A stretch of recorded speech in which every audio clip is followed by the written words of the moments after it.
What is a portrait? Have you ever asked yourself this question? Have you ever wanted to start making them? Have you ever wanted your photo taken? Portraits can be a documentation or perhaps an artistic depiction of an individual. I've always found my work to be a blend of both at times. Many people practice portraiture in numerous creative disciplines. You actually think of me as less than you. Just wish that I knew how something like that could happen. Maybe it's just in passing, 'cause nothing is everlasting, no. Portrait composition typically consists of the face taken usually from the shoulder up, but full body counts as well, but enough of the technical and more focus on the individual. When taking portraits, never underestimate what you can bring out of someone, that someone being your subject. Create a safe space for them to give you their honest essence.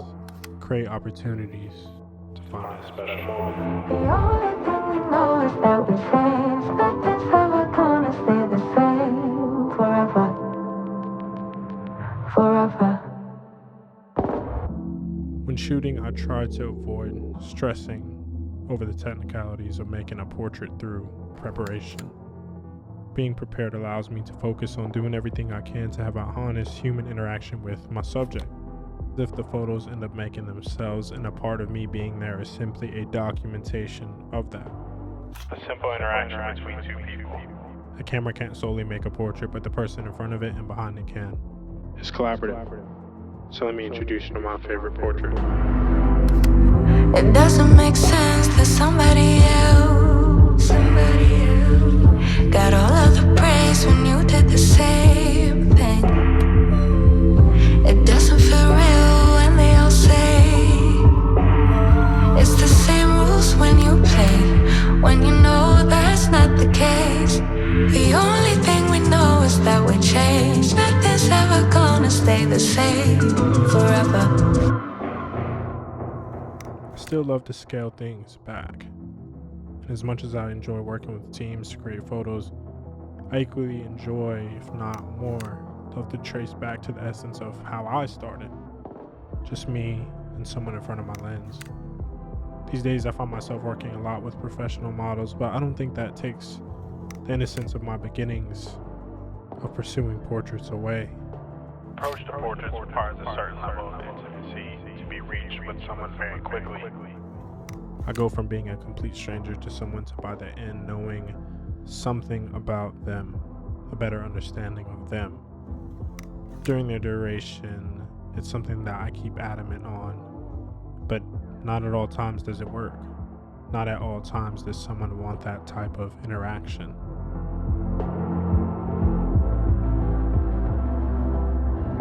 But I still strive to create this trust between myself and the person in front of my lens. Fool me once, fool me twice. When you're hiding things, might as well be lies. Can you ever get it right? Wait, how long will I let this fly? Hit up my girls, pull up, I'm outside, waiting by the curb. Too upset to drive it, getting on my nerves.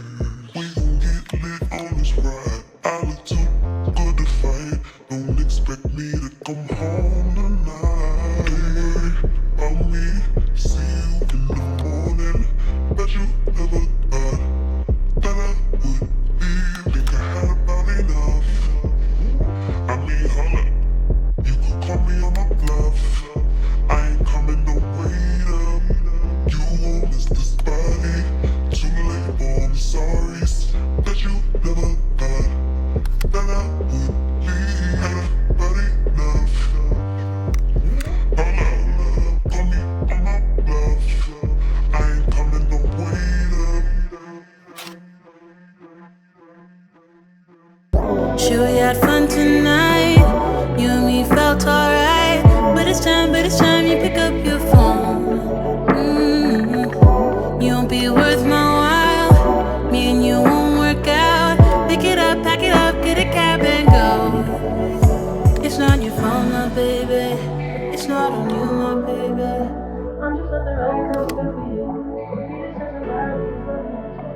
When taking portraits, what I value most is the connection and interaction I have with my subjects. I want to be able to create an experience that's memorable. I try to create a safe space for them to bring their personality and show the ability to portray different emotions on the forefront. I'm always looking to draw out as much as I can from someone in a short period of time. I believe this type of interaction helps create the many moments I have with them and in turn freezing them. In the shoot, I was really able to follow Yara's lead, her movements, posing, while providing a little bit of guidance and direction to help capture what I was witnessing. The use of motion in my workflow helps create a lot of that. My stills tend to mimic what's being done with motion and vice versa. With this being the last look of the day, we had about 15 minutes to get the shoot done before Yara needed to leave. So my approach for the images was about being quick. At this point in the shoot, we were in rhythm and I wanted to capture Yara with more movement, in contrast to the white look that we shot with the tarp backdrop. We got a bit of help from the wind, which aided the movement of the hair. At this point, everything was pretty rapid. I felt good about getting the shots done in the time constraints because in the white dress look, we really hit peak performance. And from this point, it felt like we were able to just coast a bit. Ultimately, this experience for me just serves as a reminder of why I love taking portraits. I really appreciate the opportunity to be able to capture Yara and getting to know her. Always grateful to have a wonderful model out to bring it all to life.